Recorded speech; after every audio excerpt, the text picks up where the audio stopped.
Hi hello welcome to my YouTube channel. ಇವತ್ತು ನಾನು 7 month old ಮಕ್ಕಳಿಗೆ ಒಂದು ಹೆಲ್ತಿ ರೆಸಿಪಿ ತೋರ್ಸಾತೀನಿ. ಅದೇನು ಅಂತಂದರೆ ಓಟ್ಸ್ ಪ್ಲಸ್ ಬನಾನಾ ಪೋರಿಡ್ಜ್. ಇದನ್ನು ಮಾಡೋದು ಹೆಂಗಂತ ನೋಡೋಣ ಬರ್ರಿ. ನಾನು ಅರ್ಧ ಬನಾನಾ ತೊಗೊಂಡೇನಿ ಮತ್ತು ಓಟ್ಸ್ 2 ಸ್ಪೂನ್ ತೊಗೊಂಡೇನಿ. 2 ಸ್ಪೂನ್ ಓಟ್ಸ್ಗೆ ಎಷ್ಟು ನೀರು ಹಾಕಬೇಕು, ಒಂದು ಸ್ವಲ್ಪ ನೀರು ಹಾಕ್ಕೊಂಡೇನಿ. ಆಮೇಲೆ ಇದನ್ನು ನೀರು ಸ್ವಲ್ಪ ಗ್ಯಾಸ್ ಆನ್ ಮಾಡಿ ನೀರಿನ ಜೊತೆಗೆ ಓಟ್ಸ್ನ ಸ್ವಲ್ಪ ಕುಕ್ ಮಾಡ್ತೀನಿ. ಇದನ್ನು ಕಂಪ್ಲೀಟಾಗಿ ಕುಕ್ ಮಾಡಬೇಕು. ಒಂದು 5 ಮಿನಿಟ್ಸ್ ಕುಕ್ ಮಾಡಿದರೆ ಸಾಕು, ಓಟ್ಸ್ ಮೆತ್ತಗಾಗ್ತೈತಿ.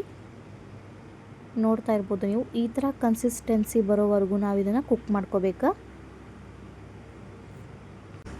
ಇದನ್ನು 7 ಮಂತ್ ಸ್ಟಾರ್ಟ್ ಆಗಿರೋ ಮಕ್ಕಳಿಗೆ ನಾವು ಕೊಡಬಹುದು. ಓಟ್ಸ್ರೊಳಗೆ ಗುಡ್ ಕ್ಯಾಲೋರೀಸ್ ಇರ್ತಾವೆ. ಬನಾನಾನು ಮಕ್ಕಳಿಗೆ ಒಳ್ಳೆಯದು. ಏಲಕ್ಕಿ ಬಾಳೆಹಣ್ಣು ಬಳಸೋದ್ರಿಂದ ಇನ್ನೂ ಒಳ್ಳೆಯದು. ಮಕ್ಕಳಿಗೆ ನೆಗಡಿ ಆಗೋದಿಲ್ಲ.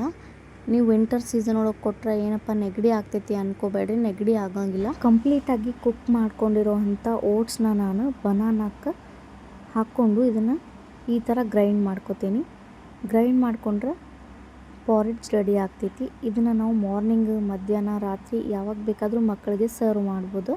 ಒಂದೇ ಥರ ತಿಂದಾಗ ಮಕ್ಕಳಿಗೆ ಬೋರ್ ಆದಾಗ ಈ ರೀತಿ ಮಾಡಿಕೊಟ್ರೆ ಅವರು ಇಷ್ಟಪಡ್ತಾರೆ. ವಿಡಿಯೋ ಇಷ್ಟ ಆಗಿದ್ರೆ ಒಂದು ಲೈಕ್ ಮಾಡಿ, ಚಾನಲ್ನ ಸಬ್ಸ್ಕ್ರೈಬ್ ಮಾಡಿಕೊಡಿ. Thank you.